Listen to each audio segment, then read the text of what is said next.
بسم اللہ الرحمن الرحیم۔ پیارے اسلامی بھائیوں، آج ہم انشاءاللہ العزیز لیلۃ القدر شب قدر کی فضیلت کے حوالے سے گفتگو کریں گے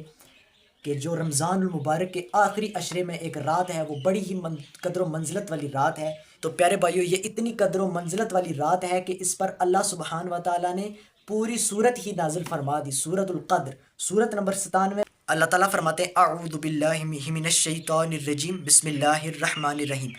انا انزلناہ فی لیلۃ القدر، کہ ہم نے اس یعنی قرآن کو شب قدر میں نازل کیا۔ یعنی یہ ایسی مبارک رات ہے کہ قرآن مجید فرقان حمید جو اللہ کا آخری کلام ہے، اس کلام کو اللہ تعالیٰ نے لیلۃ القدر شب قدر والی رات کو نازل فرمایا۔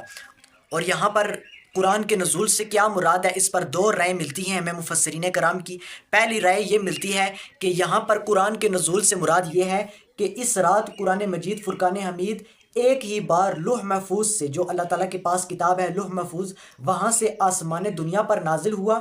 ایک ہی رات، اسی رات شب قدر میں ایک ہی بار اللہ تعالیٰ نے نازل فرما دیا لوح محفوظ سے آسمان دنیا پر، اور پھر وہاں سے تھوڑا تھوڑا کر کے حضرت جبریل امین علیہ السلام نے زمین پر رسول اللہ صلی اللہ علیہ وآلہ وسلم پر آہستہ آہستہ تقریباً 23 سال میں نازل فرمایا۔ پہلی رائے یہ ہے، اور دوسری رائے یہ ہے کہ یہاں پر نزول قرآن سے مراد قرآن کے نزول کی ابتدا ہے، یعنی زمین پر رسول اللہ صلی اللہ علیہ وآلہ وسلم پر قرآن مجید کا نزول شروع ہوا اس رات کو۔ یعنی جو پہلی وحی نازل ہوئی نا غار حرا میں، سورۃ الاقراء کی پہلی 5 آیات وہ شب قدر کو نازل ہوئیں۔ بعض مفسرین اس طرف گئے ہیں، دونوں رائیں بھی مراد ہو سکتی ہیں، کوئی ایک بھی مراد ہو سکتی ہے، لیکن بہرحال اس رات کو قرآن مجید نازل ہوا۔ اور ایک دوسرے مقام پر اللہ سبحانہ و تعالیٰ نے فرمایا سورۃ البقرہ سورت نمبر 2 کی آیت نمبر 185 کے اندر کہ شہر رمضان الذی انزل فیہ القرآن، کہ رمضان وہ مہینہ ہے جس میں